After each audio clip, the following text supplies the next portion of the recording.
Hello, hello, hello, and Happy New Year, and welcome back to the Clarity Podcast, where you not only get the insight to help you transition your career, but we'll have raw, unfiltered conversations about equity and access in corporate America. I'm your host, Tristan Layfield of Career Clarity Solutions, formerly Layfield Resume Consulting, and I just want to wish everybody listening a Happy New Year. We made it through another one, y'all. When I was going into thinking about recording this episode, I wanted to talk to you about some of the things that I talked to many of my clients about at the top of the year. And it's the three things that I really talk to them about focusing on when it comes to their new year. And the first point, I don't think it's going to be any surprise to anyone, and sort of the name of this podcast and my business, is clarity. Right? When we're thinking about our careers, we really need to gain some clarity on where we want to go, what we want to do, what we already have that can help us get there.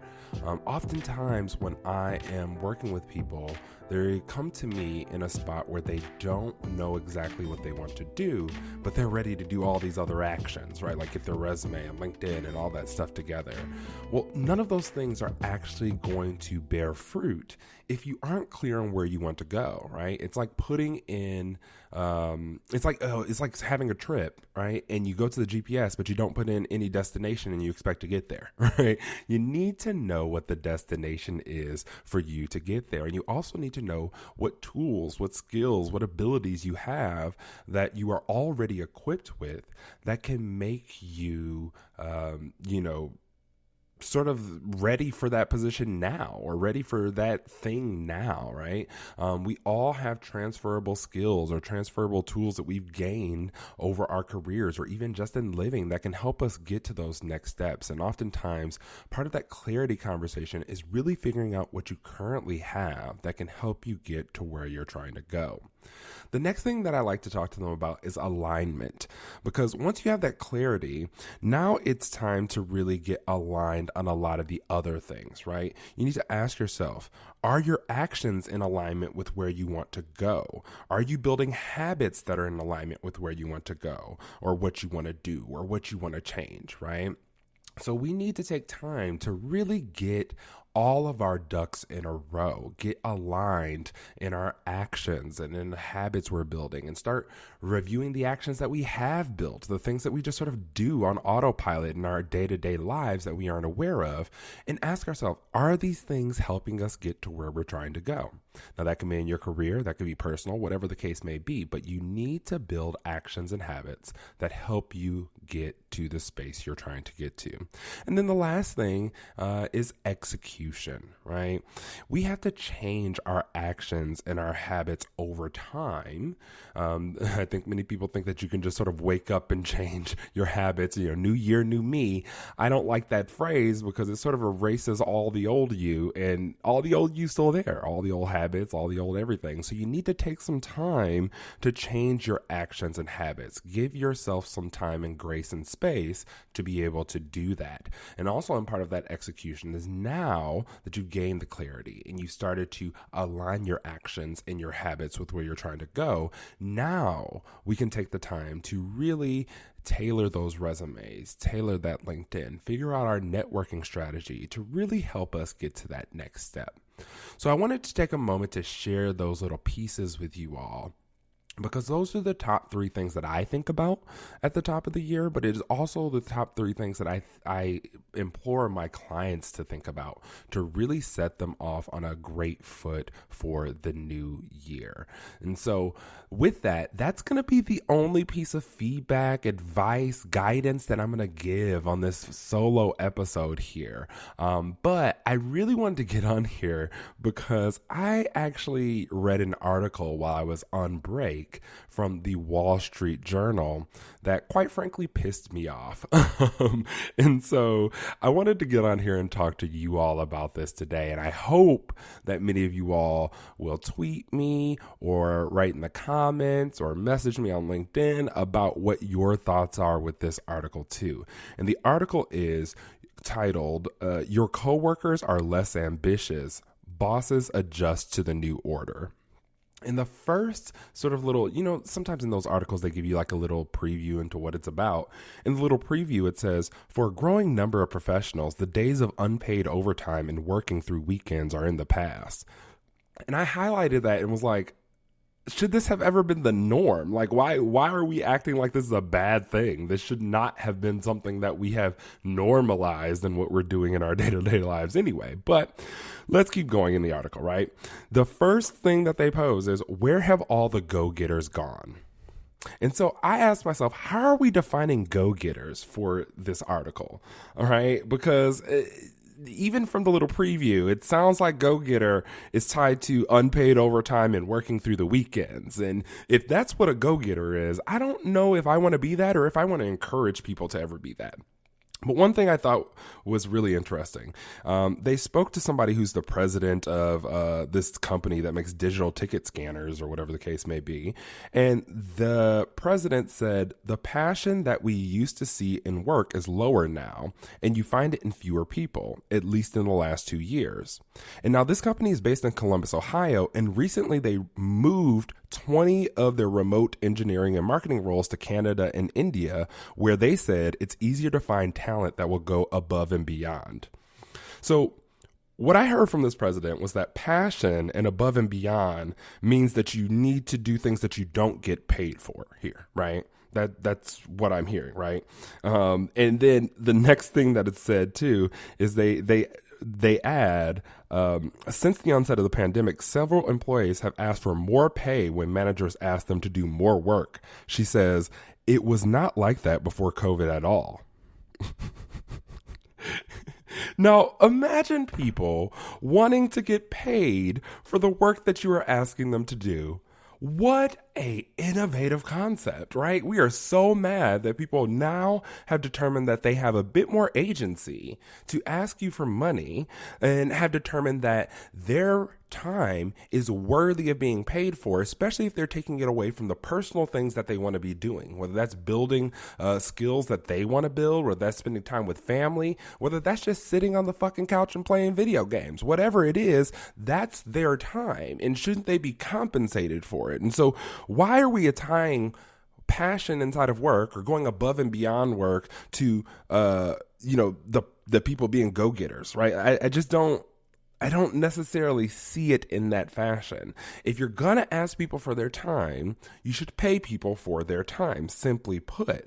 The past 3 years, and it says this in the article, the past 3 years have reordered people's priorities and showed them what they were missing when they were spending so much time at the office. And something later in the article really prompted me to think about that, right? And what was said later in the article was a quote from someone who basically took a pay cut and took a different job in a whole different space because they wanted more time back. And they said, I don't want this to be what's written on my tombstone. And I certainly don't want stress to be what puts me in the grave, right? I think over the last 3 years, many of us have been faced with the reality of our own mortality, right? The possibility that we could be taken out the game, right? The pandemic really brought that to light for a lot of people. Now, we all knew that at some point, this ends for us, but when it was pushed in our face like this started to bring up questions for us. What do we really value? What do we want to prioritize in our lives? What do we want to be remembered for? What do we want to remember when we are sitting there in the hospital, maybe on our deathbed? And many of us have come to the conclusion that that is not work. We don't want to be remembered for that all the time. We don't want that to be our sole memory when we leave this plane, right? And so now that people have realized they don't want to spend all their time at work, and that they should be paid if they are going to spend their time there, now that's a problem for many companies and organizations, right? They even go in to talk a little bit about some of the jobs that are pretty common to have people working overtime, like, being a lawyer or people who, work in banking sometimes. And one of the chief executives and managing partners of Nixon Peabody actually was quoted inside of this article. And he said, when I was an associate, if someone called me on vacation, I was just happy people were continuing to call me. And then he says, I don't know if that was the right mindset. Well, I'm here to tell you, Steven Zubigo, that is a fucked up mindset. When we are off, we deserve that time to be off. People don't realize how much that impacts your ability to show up and be able to do the work in your everyday life. If you do not take the time to unplug, unwind, relax, give yourself a bit of a reset, then you are not going to be able to show up as the employee that you want to show up as, or as the partner that you want to show up as inside of your relationship, or as the parent you want to show up as with your children, whatever it is. It's incredibly important that we start to take care of ourselves. So for a society to sort of build this construct that people have to be available for their jobs at any point in time, that's incredibly messed up. And now that people are starting to realize it, it's becoming a large problem for these companies and organizations, right? Now, they say inside of the article as well, what could prompt a widespread return of professional ambition? They say a severe economic downturn that sends unemployment soaring might make workers feel like they need to work harder to show their value. That is so fucked up. Yeah, let's scare people into overworking for us. Now, if that ain't capitalism, I don't know what is, right? So they're basically saying that they don't know how to turn the tides except to essentially, get everybody in a position where they have no choice but to feel like their job is threatened. And maybe now we can overwork them and underpay them again. And that will work better for our economy, right? That just, you make your own opinions on what that is. That just sounds not savory to me, right? And one of the other things that they talk about is there is I think she is the founder of this advertising and marketing firm in Portland, Maine. And they had actually switched from their employees getting 3 weeks of vacation to having unlimited PTO for their employees because they wanted to encourage more workers to take vacation days because they weren't previously. And they also wanted to discourage them from taking all their vacation in December at once because they didn't want to lose it at the end of the year.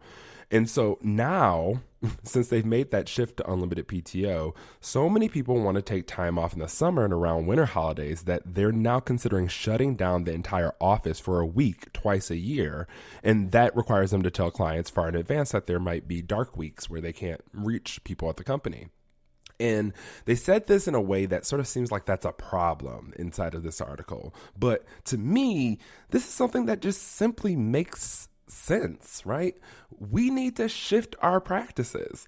Why can't companies have blackout periods? If your employees are not wanting to work during that time, do you think forcing them to work during that time is going to increase productivity or make sure that they provide you with solid deliverables? No, they're trying to do the bare minimum to get out of there as quickly as they possibly can. So by actually instituting these dark weeks, as they called them, I think that you're actually doing both your client and your employees a favor from my perspective. I know when I worked at a large biotech company, one of the things that we knew is that if we were shipping anything from one of our international locations over in Europe, and I forgot the actual country that one of our warehouses was in, but it was in Europe, we knew that if it was coming out of there in June, or estimated to come out of there in June, that we weren't getting it because the whole country pretty much shuts down that entire month. That's just really what it is. And did that cause issues? Yeah, sometimes for us over here in the United States because we have this go, go, go culture and we want to have access to everything immediately all the time.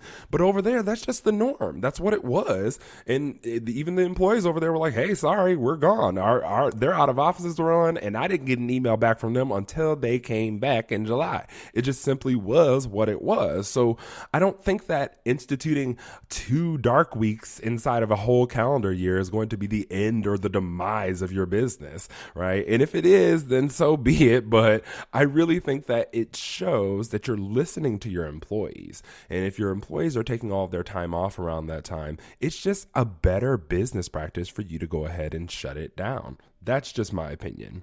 Now, I do want to also talk about someone whose name is Damon Diamantras, who's the CEO of Houston-based TGS Insurance.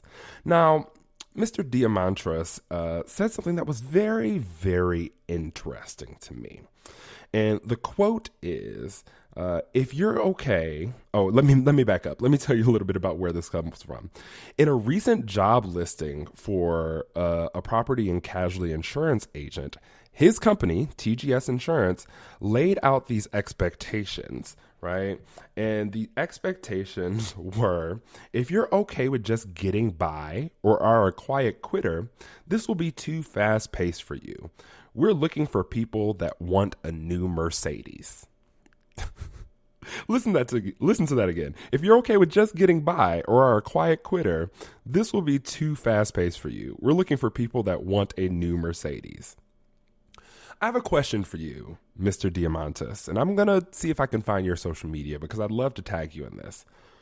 Why is simply doing your job not enough? Because we've all debunked quiet quitting. Quiet quitting literally boils down to I'm doing my job, no more, no less, right? And being okay with getting by, what do you mean by that? You hire people to come and do a certain job.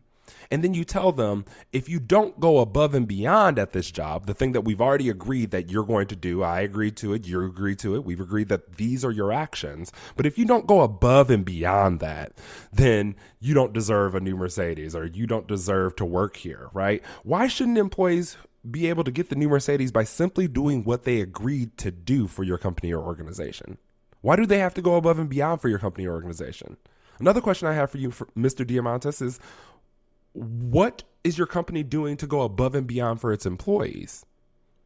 You want them to go so far above and beyond for you, but what are you doing for them? That's really my question for you, because that statement in and of itself says you want to be able to overwork people, tell them that they have to work more than what they previously agreed upon with you in order for them to even have some semblance of success at your company and organization. I really think you need to sit down and interrogate that since you call yourself a leader, personally.